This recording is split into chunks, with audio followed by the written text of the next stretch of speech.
신은 선하다는데 왜 세상에는 이렇게 고통이 가득할까요? 인류의 가장 오래되고 또 어려운 질문 중 하나죠. 바로 이 악의 문제에 대해서 한 기독교 변증가의 관점은 과연 어떤 답을 내놓는지 한번 깊이 들어가 보겠습니다. 자, 바로 이 질문에서부터 시작해보죠. 신이 그렇게 선하다면 도대체 왜 세상에는 이렇게 끔찍한 고통과 악이 존재하는 걸까? 사실 이건 신을 믿든 안 믿든 살면서 누구나 한 번쯤은 마음속에 품게 되는 아주 근본적인 물음일 겁니다. 그런데요, 이 엄청나게 어려운 질문에 섣불리 답하기 전에 우리가 먼저 생각해 봐야 할 게 하나 있습니다.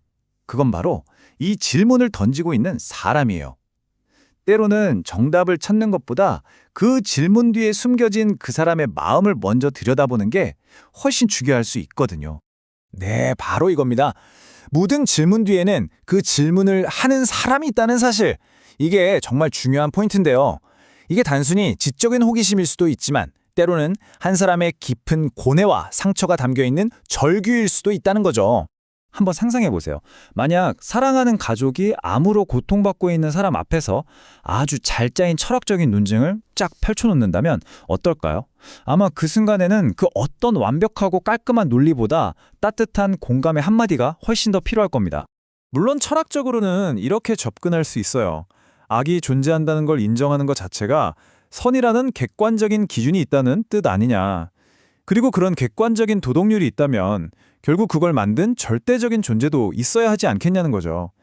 하지만 바로 이런 깔끔한 논증이 정작 고통받는 사람의 마음에는 가닿기 어렵다는 지적이 있습니다. 그게 왜 그러냐면요. 사람들이 이 질문을 던질 때 그 진짜 핵심은 어떤 지적인 일관성이나 논리적인 답을 찾는 게 아닐 때가 훨씬 많기 때문이에요. 결국 질문의 핵심은 머리가 아니라 가슴에 있다는 겁니다. 그들은 개인적으로 너무나 아프고 상처받고 있는 거죠. 그래서 지적인 답변을 주기 전에 먼저 그 아픔에 공감해주는 게 순서라는 점을 이 관점은 굉장히 강조하고 있습니다. 자, 그럼 공감에서부터 출발하는 신학적인 답변은 과연 뭘까요? 그 첫 번째는 바로 고통을 대하는 신의 본질에 대한 이야기입니다. 이걸 이해하려면 먼저 기독교가 말하는 신과 정반대되는 개념을 하나 살펴볼 필요가 있어요. 바로 시계공으로서의 신, 이신론이라는 건데요.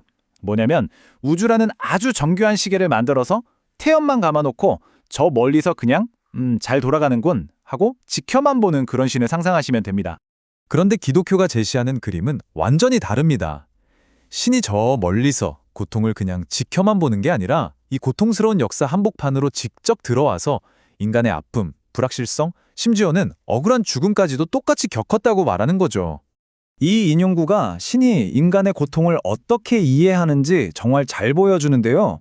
단순히 아이고 너 힘들겠구나 하고 동정하는 차원을 넘어서 나도 악이 얼마나 끔찍한지 알아. 내 가장 소중한 아들이 바로 그 악 때문에 죽었거든 이라고 말하며 함께 아파한다는 겁니다. 자, 이어서 두 번째 답변으로 넘어가 볼까요? 이 관점은요, 우리가 이 세상에서 인정을 받기 위해 살아가는 방식과 아주 깊은 관련이 있습니다. 여기서 길이 딱 두 갈래로 나뉩니다. 왼쪽은 뭐냐면 행위에 기반한 길이에요. 끊임없이 뭔가를 잘 해내서 나 이만큼 괜찮은 사람이야 라고 스스로 증명해야만 하는 어깨에 무거운 짐을 평생 지고 가는 길이죠. 반면에 오른쪽은 순서가 다릅니다. 이미 너는 충분히 가치 있어 라고 인정을 받았기 때문에 그 자유로움 속에서 비로소 무언가를 행할 수 있게 되는 길입니다. 이건 정말 세상의 적자생존 법칙을 완전히 뒤집어버리는 생각이죠.